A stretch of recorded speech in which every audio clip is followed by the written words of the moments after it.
नमस्कार दोस्तों, आज मैं आप सभी को यमराज और हाथी की ज्ञानवर्धक कहानी सुनाने जा रही हूँ। यह कहानी बहुत ही सुंदर है। इस कहानी को एक बार अपने जीवन में ज़रूर सुन लेना। यह कहानी हमारे जीवन के लिए बहुत ही अनमोल है। प्राचीन समय की बात है दोस्तों, एक हाथी की मृत्यु हो गई। हाथी की आत्मा यमलोक पहुँची।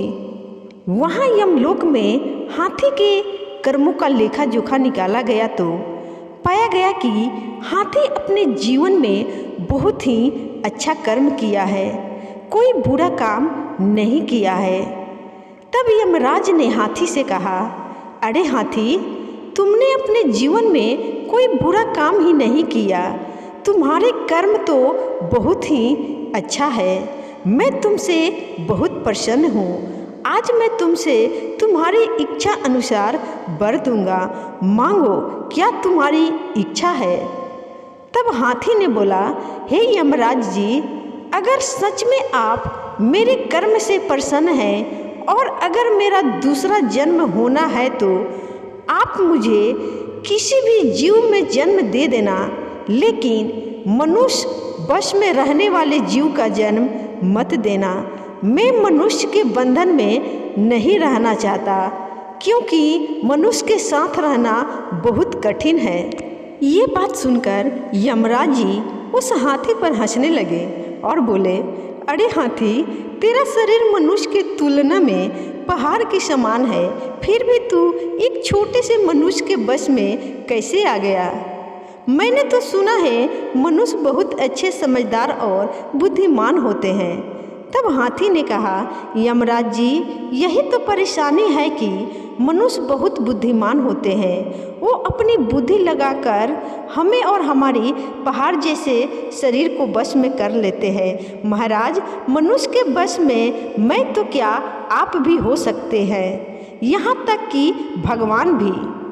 मनुष्य ही एक ऐसा प्राणी है जो भगवान को भी वश में कर सकता है और आपको भी वश में कर सकता है, तो फिर इसमें मेरी बात ही क्या?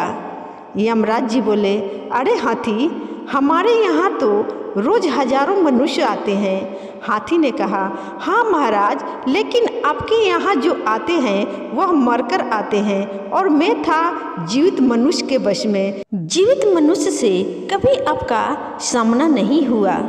यदि जीवित के साथ सामना भी पड़ा तो सावित्री के साथ पड़ा था, जिसके वश में आप हो गए थे। यह सुनकर यमराज ने अपने दूतों से कहा, एक जीवित मनुष्य को ले आओ। वे रात के समय ही निकल गए। गर्मी का महीना था। एक कायस्थ अपने घर की छत पर सो रहा था। यमराज के दूत उसे खाट सहित उठाकर आकाश मार्ग में उड़ चले। जब दूत उसकी खाट लेकर ऊपर की ओर उड़े तो उसकी आंखें खुल गई। स्वयं को आसमान में उड़ते हुए देखकर उसने सोचा कि यह क्या बला आ गई है। फिर सोचा कि यदि हिलूंगा तो गिर जाऊंगा और मर जाऊंगा। इससे अच्छा तो देखता हूँ कौन है। कपड़ों से मुंह निकालकर बाहर देखा तो यमराज के दूत उसे अपने साथ ले जा रहे थे। कायस्थ ने सोचा, यमराज के दूत तो मरने के बाद अपने साथ ले जाते हैं, लेकिन मुझे जिंदा ही क्यों ले जा रहे हैं? फिर उसने सोचा कि कहीं मैं स्वप्न तो नहीं देख रहा। तुरंत ही वह जागा और बोला, नहीं नहीं, यह तो सच है। फिर सोचा, कहीं मेरा भ्रम तो नहीं है। फिर बोला, नहीं नहीं, भ्रम की तो कोई बात ही नहीं है। बात 16 आने सच थी। कायस्थ ने दूतों से कहा, अरे मुझे कहाँ ले जा रहे हो? उन्होंने कहा, यम के पास। उसने तुरंत ही कुछ विचार किया और उसे याद आया कि रात के समय काम करते हुए कागज और कलम उसके पास ही रखे रह गए थे। उसने तुरंत अपने पास रखे कागज और पेन निकालकर उस पर एक धर्मराज के नाम चिट्ठी लिख दी। धर्मराज से भगवान की यथा योग आज्ञा, इस नए व्यक्ति को मैं तुम्हारे पास भेज रहा हूँ। सभी को इसके हुक्म के अनुसार काम करना है। और नीचे श्री हरि लिख दिया और उसे अपनी जेब में रख लिया। यमदूत उसी अवस्था में उसे लेकर पहुँचे। सभा में जाकर उसे नीचे उतार दिया। सुबह होने के बाद यमराज जी दरबार में आए। उन्हें देखकर कायस्थ ने चिट्ठी उनके हाथ में दे दी। देव योग से जो श्री हरि लिखा हुआ था और श्री हरि के हस्ताक्षर आपस में मिल गए। कागज पढ़ते ही यमराज झट से खड़े हो गए और हाथ जोड़कर बोले, बैठिए महाराज।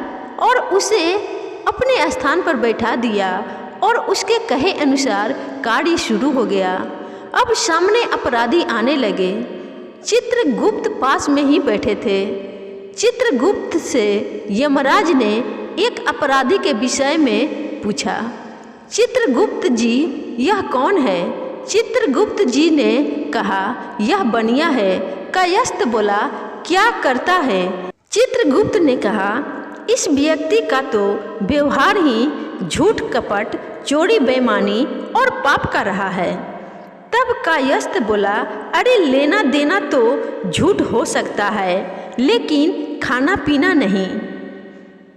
चित्रगुप्त बोले, महाराज यह अच्छा खाते हैं और सोचते हैं कि सरकार को पता ना चल जाए, इसलिए यह खाते तो अच्छे गेहूं चावल है लेकिन कहते हैं कि हम तो मिलावट वाला अन्न खा रहे हैं। इस प्रकार यह झूठ बोलते हैं, इसलिए यह झूठा खाते हैं। तब कायस्थ ने पूछा, इस विषय में क्या किया जाए? चित्रगुप्त बोले, इसे नरक में डलवा दिया जाए। कायस्थ बोला, तुम कुछ नहीं जानते। चित्रगुप्त बोले, क्या? कायस्थ ने कहा, इसे स्वर्ग बैकुंठ भेज दिया जाए। चित्रगुप्त जी बोले, महाराज यह बैकुंठ में जाने के लायक नहीं है। तब कायस्थ ने कहा, तुम्हें इस बात से कोई मतलब नहीं, इसे बैकुंठ जाने दो। थोड़े समय बाद एक ग्वालन आई। चित्रगुप्त ने बताया कि यह दूध बेचती है, जिसकी वजह से बच्चे को बीमारियां हो जाती है। कायस्थ ने पूछा, वह कैसे? चित्रगुप्त ने कहा, यह दूध में अरारोट मिला देती है और फिर तालाब का पानी मिलाकर उसे ज़्यादा बना लेती है और फिर उस दूध को पीकर लोग बीमार पड़ जाते हैं। इसलिए यह बड़ा भारी पाप है, इसे भी नरक में भेज दिया जाए। कायस्थ ने बोला, नहीं, इसे भी बैकुंठ में भेज दिया जाए। एक काम करो, जो भी व्यक्ति आए उसे बैकुंठ भेज दो। इस प्रकार जब भगवान ने देखा कि बैकुंठ आने वाले की कतार लगी हुई है, कहीं ऐसा तो नहीं पृथ्वी पर राजा कीर्तिमान के समान भक्ति का प्रचार हो गया हो। फिर ध्यान लगाया तो पता चला कि वहाँ ऐसा कुछ नहीं है। फिर यमलोक के बारे में विचार किया तो पता चला अंधेरा तो वहाँ है, वहाँ कोई कायस्थ आकर बैठ गया है, वही सभी को बैकुंठ भेज रहा है। भगवान तुरंत यमलोक आए। उन्हें आया देख सभी उठ खड़े हुए। कायस्थ भी खड़ा हो गया।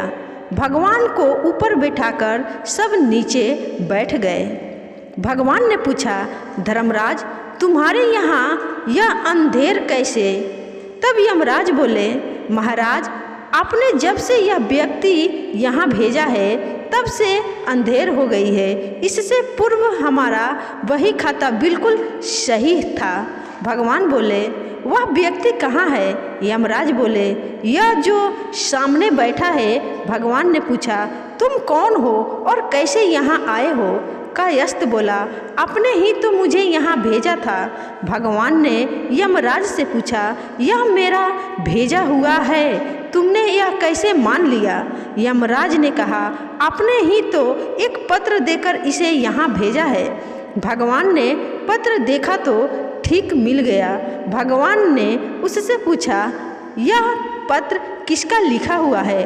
कायस्थ ने कहा, महाराज आपका लिखा हुआ है। तब भगवान ने कहा, मेरी तो तुमसे बात ही नहीं हुई, पत्र कैसे लिखा गया? कायस्थ बोल पड़ा कि आप तो सबके हृदय में हो, गीता में आपने ही तो कहा है, मैं संपूर्ण प्राणियों के हृदय में स्थित हूँ। मुझसे ही स्मृति और मुझसे ही ज्ञान होता है और संशय आदि दोषों का नाश भी होता है। संपूर्ण वेदों के द्वारा मैं ही जानने योग्य हूँ। वेदों के तत्व का निर्णय करने वाला और वेदों को जानने वाला भी मैं ही हूँ। जब मेरे दिल में यह ज्ञान, स्मृति और विचार हुए, तभी तो मैंने यह पत्र लिखा। यह आपकी ही तो प्रेरणा है और आप पूछते हैं किसकी प्रेरणा से। भगवान बोले, यह बात तो ठीक है, लेकिन तुमने यह क्या काम किया? जो आए उसी को वैकुंठ धाम में भेजकर तुमने बड़ा अन्याय किया। कायस्थ बोला, महाराज, यह बात तो मैंने पहले ही सोच ली थी कि यह कुर्सी मुझे सदा के लिए नहीं मिलने वाली, इसलिए जितना समय मिला इतने में तो कुछ करना है वह मैं कर लूँ। मैंने तो यह नियम बना लिया था कि मुझे किसी को नरक में नहीं भेजना है, सभी को स्वर्ग में भेजना है। भगवान बोले कि अनुचित करने वालों को भी तुमने वैकुंठ में भेज दिया, यह कैसा न्याय किया? कायस्थ बोला, भगवान, माना कि मैंने अन्याय किया, मैंने यदि अनुचित किया हो तो उन्हें वापस भेज दे, किंतु ध्यान दे, वापस भेजने पर आपको गीता के कई श्लोक उठाने पड़ेंगे। भगवान ने कहा, क्यों? तब कायस्थ बोला, आपने ही कहा है कि मेरे परम धाम को प्राप्त होकर कोई वापस नहीं आता, क्योंकि मेरे परम धाम को ही परम गति कहा गया है। अब यदि आपके परम धाम को जाकर वापस लौटा तो आपको गीता के इस श्लोक को निकालना पड़ेगा। भगवान बोले कि अरे, यह तो बड़ा चालाक है। भगवान ने पूछा, तुम कौन हो? वह बोला, मैं कायस्थ हूँ। तब भगवान ने कहा, तभी तुम्हारी बुद्धि ऐसी है। तब भगवान ने यमराज से कहा, अब तक जो हुआ सो हुआ, अब हम चलते हैं, तुम अपना काम ठीक से करना। जैसे ही भगवान चलने को हुए तो कायस्थ भी उनके साथ चल पड़ा। भगवान ने उससे पूछा, तुम कहाँ जा रहे हो? कायस्थ बोला, जहाँ आप जा रहे हो वहीं पर मैं भी जा रहा हूँ। भगवान ने कहा, क्यों?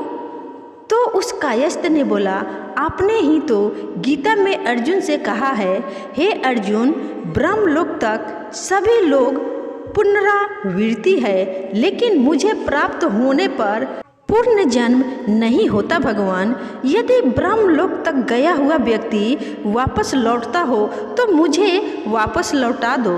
तो भगवान बोले, यह तो यमराज लोक है, यहाँ से तो वापस लौटना ही पड़ता है। तब वो कायस्थ बोला, लेकिन मैं तो अब आपको प्राप्त हो गया हूँ, वापस कैसे लौटूंगा? तो गीता के श्लोक में दोष आ जाएंगे भगवान। तब भगवान ने यमराज से पूछा, यह यहाँ कैसे आ गया? तब यमराज ने उन्हें सारी बात बताई। तब भगवान के सामने यमराज ने दूतों को अपने पास बुलाकर उनसे पूछा, क्या तुम इसे यहाँ से लेकर आए थे? उन्होंने कहा, हाँ, हम ही लेकर आए। तब भगवान बोले कि तुमने बताया क्यों नहीं कि हम इसे यहाँ लाए? तब उन दोनों ने कहा, महाराज, हम क्या कहें, यह आदमी यहाँ आया और आपका पत्र दिखाया और आपने अपनी गद्दी इसे दे दी। हम सब ने सोचा कि यह आपकी जान पहचान का ही कोई आदमी है, तो फिर हम क्या बताते? तब हाथी ने कहा, भगवान, मैंने कहा था कि मनुष्य के बस में तो हम क्या, आप और भगवान भी हो सकते हैं। भगवान और यमराज दोनों ने कहा, ठीक है। इसके बाद भगवान कायस्थ को लेकर जाने लगे। कायस्थ बोला कि हे भगवान, कृपया इस हाथी को भी अपने साथ ले चले। भगवान ने कहा, क्यों? तब उसने कहा, इसने भी तो आपके दर्शन कर लिए हैं, यह बेचारा आपके दर्शन करने के बाद भी यमलोक में कैसे रहेगा? तब भगवान बोले कि इसे भी ले चलो। और भगवान उन दोनों को लेकर अपने वैकुंठ धाम में चले गए। तो प्रेम से बोलिए दोस्तों विष्णु भगवान की जय। अगर आपको यह कहानी अच्छी लगी तो वीडियो को लाइक शेयर जरूर करिएगा। धन्यवाद।